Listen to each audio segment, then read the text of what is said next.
tell me why you and some of your guys win the Medal of Valor. Well, I was telling you about the Chief Croker, who was back in 1911. He was a dynamic fire chief in the city of New York. And he says, the mere fact when you raise your hand and you take the oath of office, that's a Medal of Valor in its own right, because you're willing to do things that might take your own life. And so we don't join the military or to get medals or join the fire service to get rewards for our actions. We're just glad that we can be of service to the people, or to each other, to save your own brother or sister in the line of duty.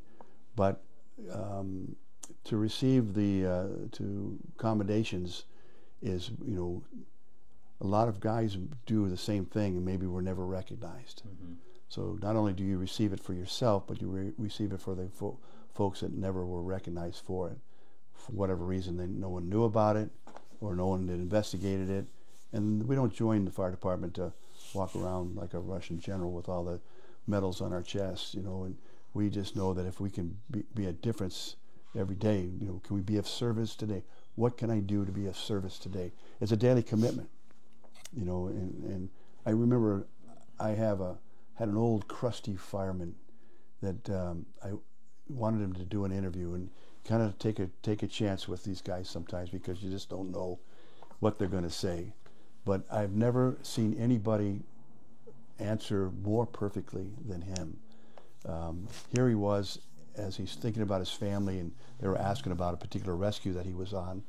He said, he started getting emotional. He goes, I don't get paid for what I do. I get paid for what I'm willing to do. And that's the thing about, those of us in the service, whether it was your career or Rick's career or my mom and dad's career in the Army or military, we don't get paid for what we do to take the beach. We get paid for that we're willing to do it. Yeah. So that's the same thing with us as firemen and firefighters. We don't get paid for what, and that stayed with me for all my time. I don't get paid, I don't get paid for what I do. I get paid for what I'm willing to do. So what I'm willing to do is every morning go to work, know my job, provide my firefighters with courtesy and know a drill and present the drills, or look out for their welfare. And it's that makes a good firefighter. And I think most of the guys have that in them when they join. Yeah. Sometimes it changes. You think as the younger guys come on a job now, maybe they don't have that same bravado, but I think they do. I see it. I see it in the young guys, because you work so hard to get it. And I have our badges. Sometimes you would, as a chief, specifically as a chief, mine would say battalion chief.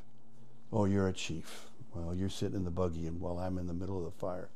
Well, I've been in the fire with you, but what I'm willing to do is the same thing that you are. And so I say to the firefighters, I say, our rank is on our badge, on the top of our badge, and it's firefighter, engineer, apparatus operator, whatever your rank might be, captain, chief, and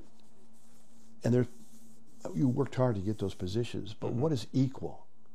The equal is underneath our position is the letters LAFD, and it's the same size as the rookie badge or the fire chief of the department's badge. It's the same size. What changes is our ranks change, and with that rank comes other responsibilities: to be a driver, or be on a ventilation team on a roof, or be a scuba diver, or whatever it might be. So it's like that old crusty guy that told me, I don't get paid for what I do. I get paid for what I'm willing to do. But tell me about the specific of circumstances of the event, about the Medal of Valor. Why did you guys get awarded that? Well, I was in Hollywood with my crew, and I was on a hook and ladder company, but I took a run for my other captain. He was on the engine, so we responded to an assault. And as we're going there, we see LAPD. LAPD is has some type of activity, maybe where this guy got hurt, but he's now taken refuge in his apartment building. So he took refuge there, called 911, and so our paramedics and myself, with our 4 firefighters and 2 paramedics, are now administering first aid to his injury from the assault. And while we're in there, we hear gunfire outside of where we're at. And so we go up on the roof and we look over the parapet and we see LAPD coming around the corner. We have 2 police officers with us. So he says, we got to go. So myself and my crew, the paramedics, stayed with the patient. We hear that a police officer had been shot. So we followed the police officers that went down because they had their weapons out and they're after the shooters. And so I told my guys to get into the rescue ambulance and we'll use that as a tank to give us protection while we go down into the killing zone where the shooting happened to be. Mm-hmm. And so as we get down there, we kind of staged, and then we see an officer coming at it, and he had been shot.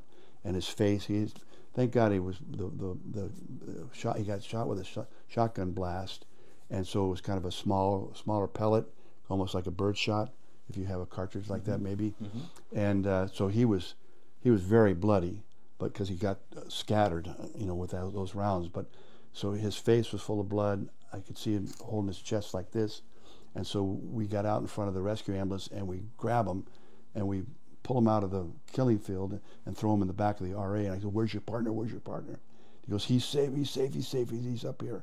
So we backed out because we don't know where the bad guys were. Mm-hmm. But based on that, and we got him into a safe zone and got him treated. He survived.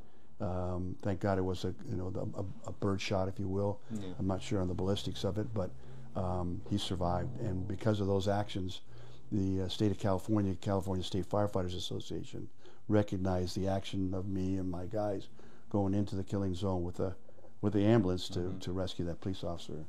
So that was pretty interesting.